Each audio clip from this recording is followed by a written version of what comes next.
Good morning to all of you. हमारे आज के इस ऑनलाइन सेशन में आप सभी का स्वागत है। आज के इस ऑनलाइन सेशन में हम लोग angle between two lines in A space पर डिस्कशन करेंगे। मतलब कि दो लाइन का एंगल हम लोग 3D कोऑर्डिनेट ज्योमेट्री में देखेंगे कि 3D कोऑर्डिनेट ज्योमेट्री में एंगल बिटवीन टू लाइंस कैसे फाइंड करते हैं और उसका क्या फॉर्मूला होता है। तो मैं पहले 3D ज्योमेट्री में लाइन का फिगर बना दे रहा हूँ कि लाइन का पोजीशन क्या होता है। तो यहाँ हम लोग ले लिए एक्स एक्सिस, 3D में 3 एक्सिस होता है, एक्स वाई और जेड एक्सिस मैंने ले लिया और यहाँ स्पेस में दो लाइन मैंने लिया। फिर उसी तरह L1 और L2 और L1 लाइन का मैंने डायरेक्शन कोसाइन ले लिया, L1 M1 N1, और इसका डायरेक्शन रेशियो ले लिया A1 B1 C1, और L2 लाइन का डायरेक्शन कोसाइन मैंने ले लिया L2 M2 N2, और डायरेक्शन रेशियो क्या ले लिया A2 B2 और C2, और दोनों के बीच का एंगल मैंने थीटा ले लिया। तो यहाँ लिख लेंगे कि हियर L1 M1 N1 क्या है, तो direction cosines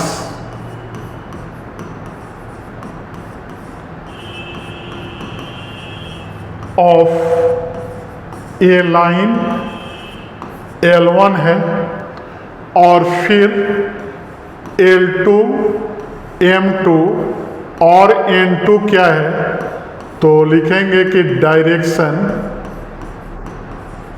cosines of A line L2 का है। फिर आएंगे A1 B1 और C1 क्या है, तो डायरेक्शन रेशियो है या डायरेक्शन नंबर भी बोलते हैं। यहाँ याद रखना है कि डायरेक्शन रेशियो हम लोग बोलेंगे, लेकिन कहीं कहीं इसको डायरेक्शन नंबर भी लिखते हैं, direction numbers of A line L1। और फिर हमने क्या लिया A2 B2 C2, तो इसको हमने ले लिया direction ratio of line L2। तो अभी तक हमने क्या देखा कि दो लाइन L1 और L2 का हमने डायरेक्शन कोसाइंस और डायरेक्शन रेशियो लिख दिया। अब देखेंगे कि डायरेक्शन कोसाइंस और डायरेक्शन रेशियोज में क्या रिलेशन होता है, तो उसको मैं यहाँ शॉर्ट में लिख दे रहा हूँ। जैसे लाइन L1 पर चले तो डायरेक्शन कोसाइन का वैल्यू में डायरेक्शन रेशियो के फॉर्म में लिख रहा हूँ। तो L1 आ जाएगा A1 by root under A1 square plus B1 square plus C1 square.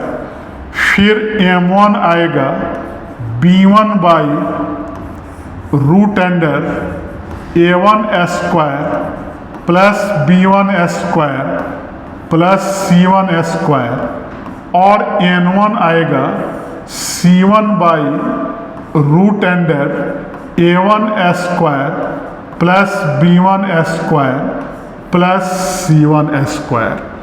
तो मैंने डायरेक्शन कोसाइंस को डायरेक्शन रेशियो में लिख दिया। सिमिलरली अगर लाइन L2 पर चले तो L2 का वैल्यू आप अपने से भी लिख सकते हैं। सेम इसी तरह आएगा A2 by A2 square plus B2 square plus C2 square और m2 क्या आएगा, b2 by root under a2 square plus b2 square और प्लस c2 स्क्वायर, और n2 लिख देंगे c2 by root under a2 square plus b2 square और plus c2 square. तो यहाँ हमने क्या देखा कि डायरेक्शन कोसाइंस को हमने डायरेक्शन रेशियो से रिलेट कर दिया। अब लास्ट में लिखेंगे if theta be an angle between lines L1 and L2 then cos theta का जो वैल्यू आएगा इसको याद रखना है, L1 L2 plus M1 M2 और प्लस N1 N2, और अगर इसको डायरेक्शन रेशियो में लिखें तो क्या आएगा, A1 A2 plus B1 B2 और प्लस C1 C2 और पूरे का बटा आ जाएगा root under A1 square plus B1 square plus C1 square, और इनटू में आ जाएगा A2 square plus B2 square और प्लस C2 स्क्वायर। तो यहाँ से हमने cos थीटा का वैल्यू लिख लिया। अब हम लोग कंडीशन देख लेंगे कि दोनों लाइन अगर परपेंडिकुलर हो तब कंडीशन क्या होगा, और अगर पैरेलल हो तो कंडीशन क्या होगा। तो पहले हम लिख दे रहे हैं कंडीशन फॉर परपेंडिकुलरिटी, और फिर मैं लिख दूंगा कंडीशन फॉर पैरेललिज्म।